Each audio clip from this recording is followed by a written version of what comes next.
Good evening and Jain student, welcome again. Now today we discuss class 12 chapter 6 security in the contemporary world. In last video we discussed about traditional security. In this video we discuss about non-traditional security. Firstly,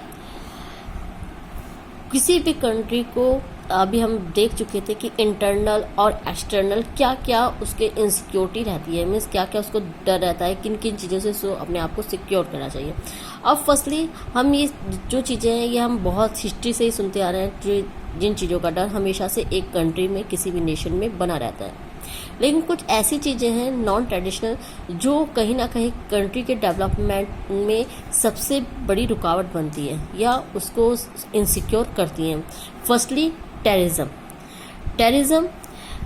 refers to political violence that targets civilians deliberately and indiscriminately, and terrorist groups seek to change a political context or condition that they do not like by force or threat of force.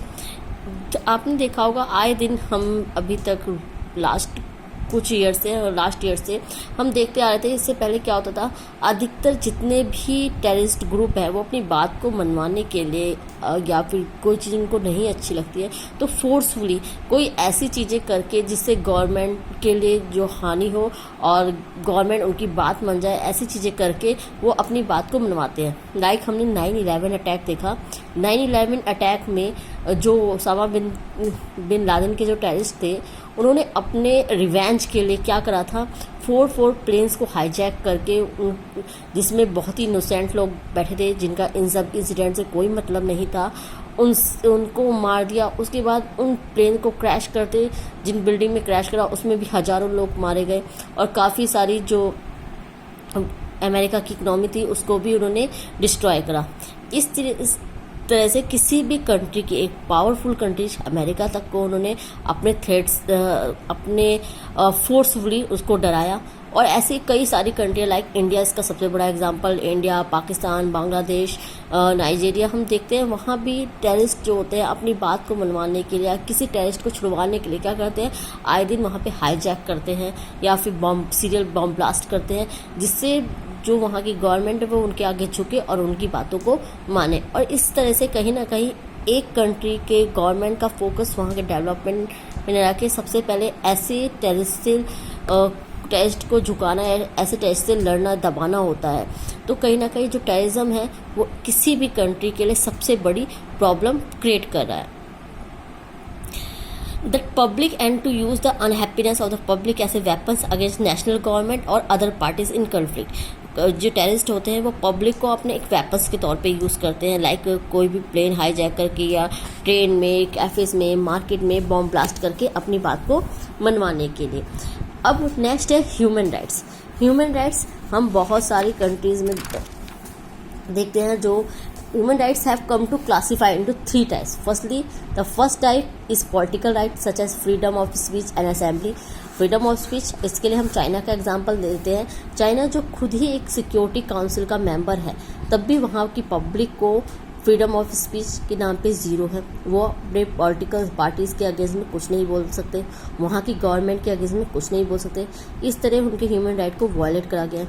The second type of economic and social right, secondly यानी किसी को भी अपने according अपना business करने की या फिर अपने सोशल राइट्स, इसकी आज़ादी नहीं, ये भी कहीं ना कहीं ह्यूमन राइट्स को वायलेट करना हुआ।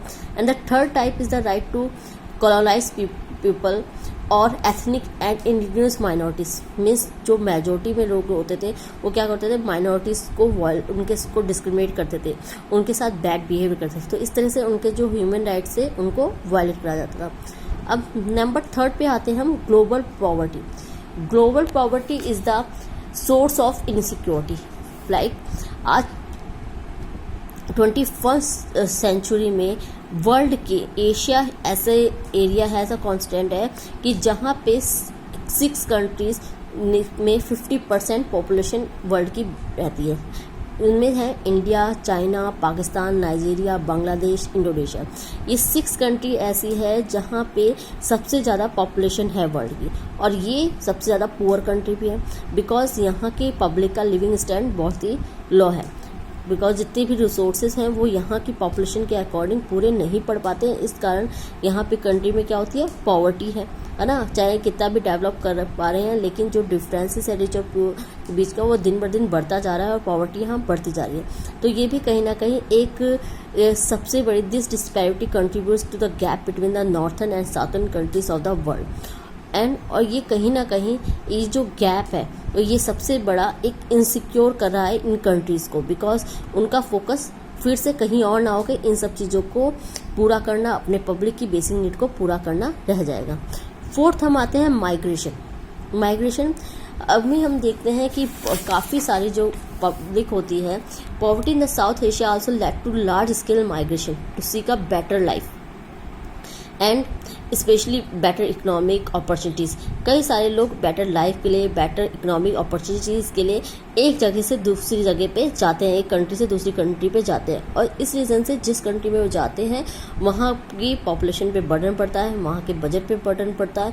और ऐसे में जो मनी उस कंट्री के सिटीज़न के लिए यूज़ होना होता है वो कहीं ना कहीं इनके लिए उसका डिस्ट्रीब्यूशन हो जाता है। और इस रीज़न से उस कंट्री के लिए एक इनसिक्योरिटी, बिकॉज जो माइग्रेट होकर पब्लिक आ रही है वो कहीं ना कहीं उस कंट्री के लिए ऑनेस्ट नहीं होगी, वो केवल अपना बेनिफिट सोचती है। ऐसे कहीं ना कहीं उस कंट्री में इनसिक्योरिटी बढ़ती है। और ऐसे ही सेकंड टाइप होता है इसमें रिफ्यूजीज। देखिए, जो माइग्रेट होते हैं वो बेटर लाइफ को जीने के जाते हैं, बट जो रिफ्यूजीज होते हैं वो बेटर लाइफ वो किसी ना किसी प्रॉब्लम के कारण उनको अपनी कंट्री को छोड़ना पड़ता है।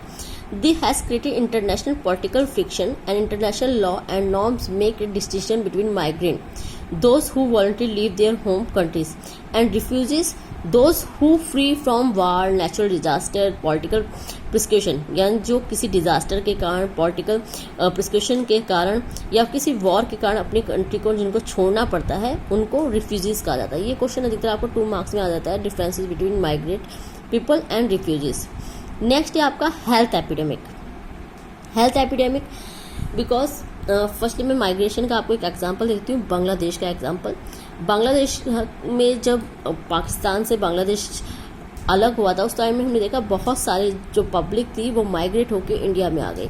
आज वही कहीं ना कहीं कंट्री के लिए एक बर्डन, क्योंकि जब हमारी फैमिली में मेंबर्स बढ़ जाते हैं या मेहमान बहुत दिन के लिए रुक जाए तो कहीं ना कहीं हमारा बजट बिगड़ जाता है। उसी तरह जो पब्लिक माइग्रेट होकर इंडिया में आई तो उसने भी इंडिया का बजट बिगाड़ दिया। उसी लिए आपने देखा Modi ji CA NRC bill लेके आए कि ऐसे लोगों को उनके घर की वापसी दी जाए, बिकॉज जो कंट्री का बर्डन है वो थोड़ा कम हो जाए।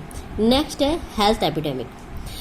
अभी हमने माइग्रेशन की बात की, देखिए हेल्थ एपिडेमिक इससे ही कनेक्टेड है।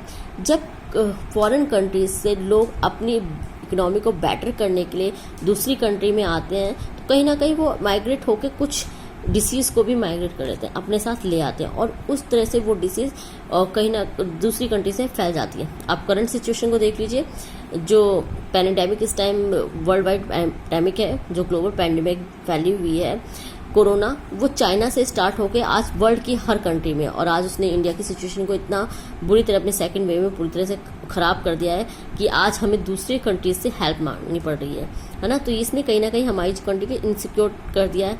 अब हमें दूसरों से हेल्प मांगनी पड़ रही है, हमारी जो इकोनॉमी है उसका बैलेंस पूरी तरह से ख़राब कर दिया है।